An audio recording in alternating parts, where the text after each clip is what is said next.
दोस्तों आज की फिल्म है द सर्वाइवलिस्ट। ये एक post apocalyptic science fiction film है जिसे 2015 में रिलीज़ किया गया था। आज की कहानी क्लाइमेट चेंज और फूड शॉर्टेज पर आधारित है, जिसकी वजह से भविष्य में सिविलाइजेशन लगभग ख़त्म होने की कगार पर है। कहानी की शुरुआत में हम एक शख्स को देखते हैं।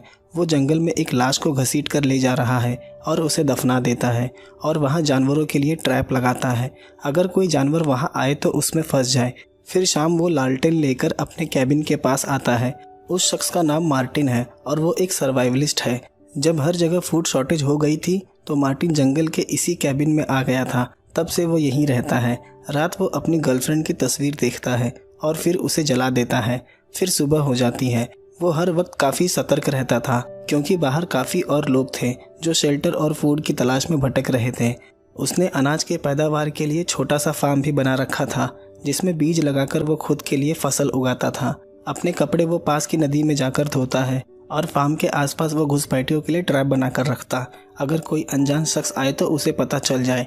उसका हर दिन इसी तरह से बीत रहा था। जंगल के बीचों बीच उस छोटे से कैबिन में वो बिल्कुल अकेला था। सालों से उसने किसी से बात भी नहीं की है।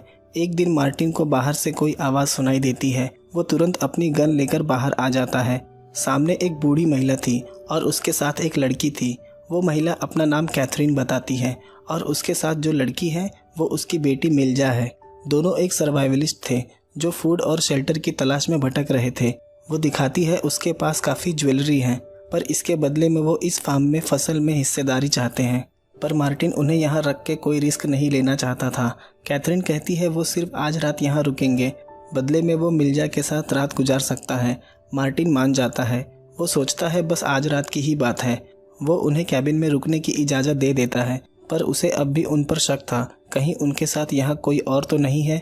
वो दोनों को सूप बनाकर देता है। दोनों काफ़ी वक्त से भूखे लग रहे थे। शाम मिल्जा उसके कमरे में जाती है। कैथरीन मार्टिन से कहती है कि बस वो इस बात का ध्यान रखे कि मिल्जा प्रेग्नेंट ना हो जाए। रात वो उसके साथ इंटीमेट होता है।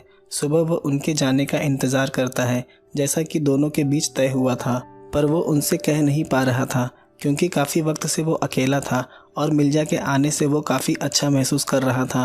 कैथरीन उसे बताती है कि शायद मिल्जा उसे पसंद करने लगती है, पर मार्टिन उसकी बातों को समझ रहा था। वो कहता है कि ये फार्म काफ़ी छोटा है और यहाँ एक इंसान के लिए पर्याप्त राशन नहीं है। वो कहती है अगर सब मिलकर काम करेंगे तो फसल की पैदावार को और बढ़ा सकते हैं, पर वो उसकी बात नहीं सुनता और दोनों को वहाँ से निकल जाने के लिए कहता है। कैथरीन अपना सामान लेकर बाहर आ जाती है, पर मिल्जा वहीं रुककर मार्टिन का शेव करने लगती है। वो बस ये दिखाना चाहती थी कि उसे उनकी ज़रूरत है। वो हर काम खुद से नहीं कर सकता। उसके बाद मार्टिन उन दोनों को वहाँ रुकने की इजाज़त दे देता है। शाम वो मिलकर डिनर करते हैं और वो रात मिल्जा के साथ फिर इंटीमेट होता। अब ये हर दिन का रूटीन हो गया था। दिन में वो मिलकर फार्मिंग करते और शाम को डिनर और रात में वो मिल्जा के साथ इंटीमेट होता। एक शाम कैथरीन मिलकर मिल्जा के साथ प्लान बनाती है कि वो किसी तरह से अगर मार्टिन को ख़त्म कर दे तो ये फार्म उनका हो जाएगा और एक आदमी के कम होने से सप्लाई भी बचेगा। वो मिल्जा से बताती है मार्टिन अपने शॉटगन की गोलियां अपने ट्राउज़र के पहली जेब में रखता है, अगर वो किसी तरह से उसे चुरा ले तो बात बन जाएगी। मिल्जा बताती है आज रात सोते वक्त वो ज़रूर कोशिश करेगी। रात मार्टिन सो रहा था। वो उसका ध्यान भटकाकर बेड के नीचे से दोनों गोलियां निकाल लेती है। सुबह कैथरीन उसके पास आती है। मिल्जा वो दोनों गोलियां उसे दिखाती है और वो गोलियां उससे ले लेती है। कैथरीन वहाँ से कंक्रीट पिकर उठा लेती है ताकि वो मार्टिन के सर पर इससे मार के उसे बेहोश कर सके और उसके बाद उसे शूट करके उसकी जान ले ले।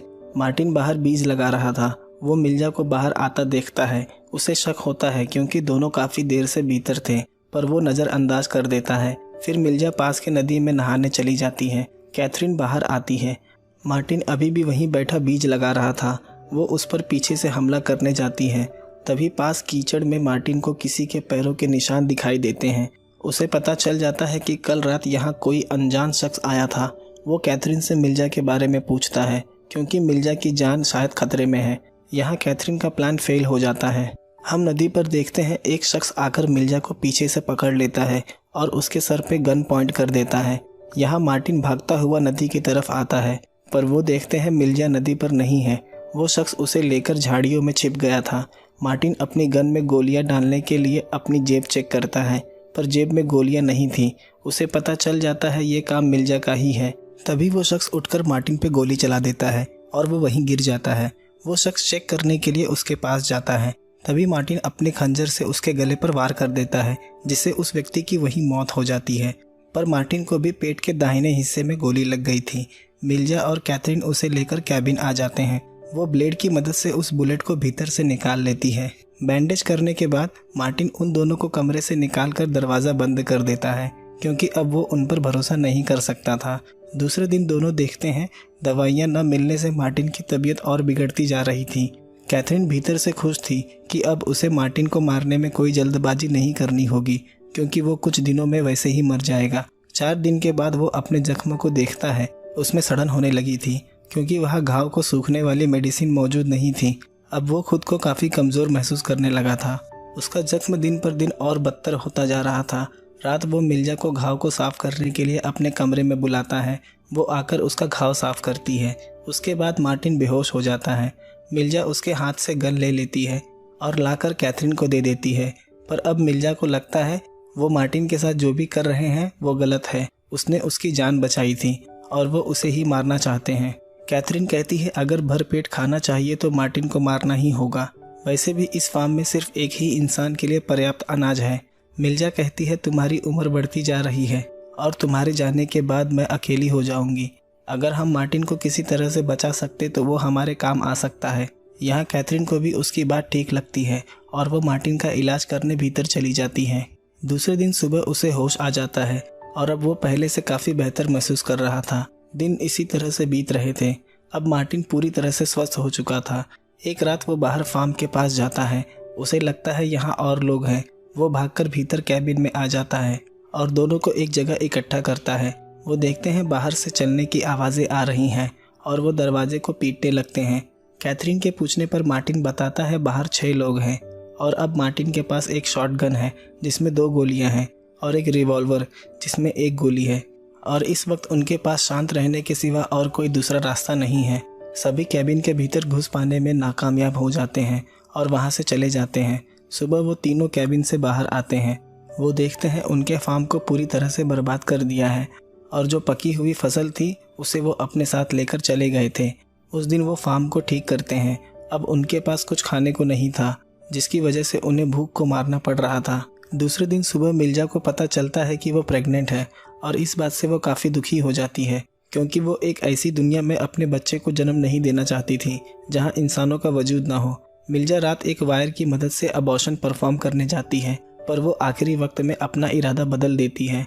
दूसरे दिन सुबह कैथरीन देखती है उसके बनाए हुए ट्रैप में एक भी जानवर नहीं फंसा है और अब उन्हें भूखा ही रहना होगा। वो मिल्जा के पास आती है। अब उसके दिमाग में फिर से मार्टिन को मारने का ख्याल आ रहा था। वो कहती है सिर्फ अब 2 लोगों का ही खाना यहाँ है। मिल्जा भी उसकी बात मान जाती है और बताती है कि हम आज रात उसे जहर दे के मार देंगे। शाम मिल्जा जंगल से जहरीले मशरूम लाकर बनाती है और उसे दे देती है। सुबह कैथरीन मार्टिन से कहती है कि हम ये फार्म छोड़कर जा रहे हैं, पर मिल्जा जाने से मना करती है। तभी कैथरीन को उल्टियाँ होने लगती हैं और उसे पता चल जाता है मिल्जा ने जानबूझकर जहर मार्टिन को देने के बजाय उसे दे दिया था और जहर धीरे धीरे करके पूरे शरीर में फैल रहा है। थोड़ी देर में अब उसकी मौत हो जाएगी। मिल्जा काफ़ी दुखी थी, पर उसके पास और कोई रास्ता नहीं था। कैथरीन मार्टिन से कहती है कि वो उसके हाथ की नस काट दे, जिससे उसे आसान मौत मिल जाए और दर्द का सामना न करना पड़े, और मरने के बाद उसे यहीं दफना दे। मार्टिन ठीक वैसे ही करता है। वहाँ से वापस आते वक्त वो देखता है कैथरीन के बनाए हुए ट्रैप में 2 खरगोश फंसे हुए हैं। उसे एहसास होता है कि ये 3 लोगों के लिए भरपेट खाना था। काश कैथरीन ने गलत फैसला नहीं लिया होता तो आज वो जिंदा होती। मार्टिन कैबिन आ जाता है। वहाँ वो उसे अपने भाई के बारे में बताता है। दोनों जाकर कैंप्स में सप्लाईज चोरी करते थे।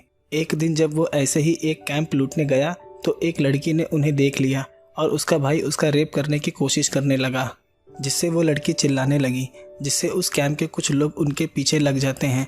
भागते वक्त उसका भाई वहीं गिर जाता है। उसके बाद मार्टिन अपने भाई की पैर की एड़ियों को पीछे से काट देता है, जिससे वो भाग नहीं पाता और मार्टिन आगे निकल जाता है।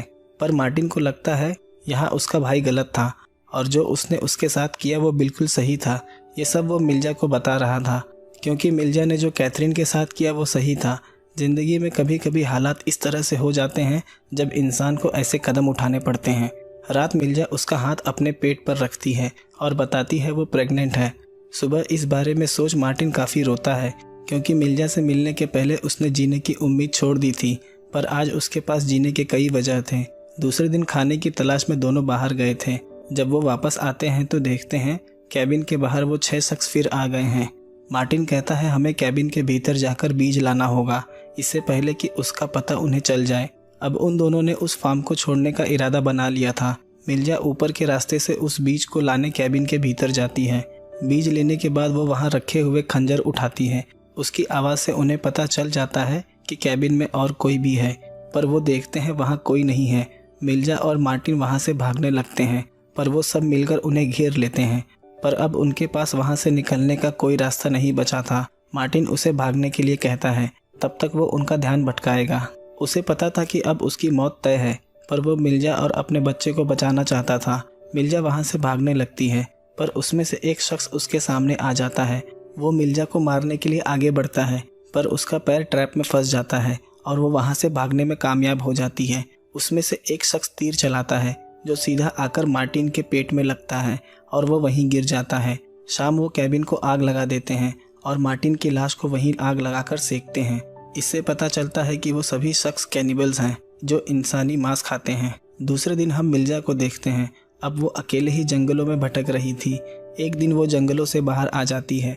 उसे एक बड़ा सा कंपाउंड दिखाई देता है जो कि पूरी तरह कांटेदार तार से प्रोटेक्टेड था और उसकी निगरानी में गार्ड्स लगे थे। हमें पता चलता है उस कंपाउंड का निर्माण सिविलाइजेशन को बचाने के लिए किया गया है।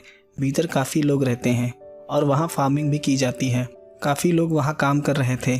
वो गेट पर जाकर उस गार्ड को अपना खंजर और बैग देती है जो फेंस के उस तरफ खड़ा था। उसके बाद वो गार्ड भीतर चला जाता है, पर वो अब भी काफ़ी कंफ्यूज्ड थी। उसके पूछने पर एक गार्ड महिला बताती है, यहाँ रहने वाले लोग तुम्हारे लिए वोट करेंगे कि तुम्हें इस कंपाउंड में रखना है या नहीं। उस गार्ड को पता चलता है कि वो प्रेग्नेंट है। उसके पूछने पर मिर्जा बताती है उसके बच्चे की ड्यू 6 महीने बाद है। वो गार्ड कहती है तुम इसका नाम क्या रखोगी। मिर्जा कहती है वो निर्भर करता है, अगर लड़का हुआ तो। मिर्जा अब भी मार्टिन को ही याद कर रही थी। अगर लड़का हुआ तो वो उसका नाम मार्टिन ही रखेगी। और कहानी इसी दृश्य के साथ ख़त्म हो जाती है। आइए जानते हैं कि इस कहानी से हमें क्या सीख मिलती है। दोस्तों, अगर भविष्य में परिस्थिति कुछ इस तरह से हुई तो आपका फैसला ही आपकी तकदीर तय करेगा।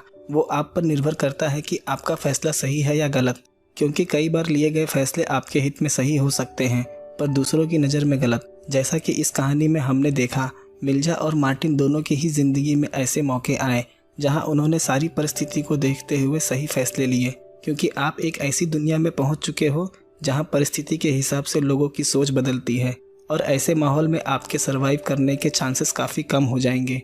दोस्तों, आपका क्या कहना है इस कहानी को लेकर, मुझे कमेंट करके ज़रूर बताएं। अगर कहानी पसंद आई हो तो वीडियो को लाइक, शेयर और चैनल को सब्सक्राइब ज़रूर कर दें। मिलते हैं अगले वीडियो में एक नए एक्सप्लेनेशन के साथ।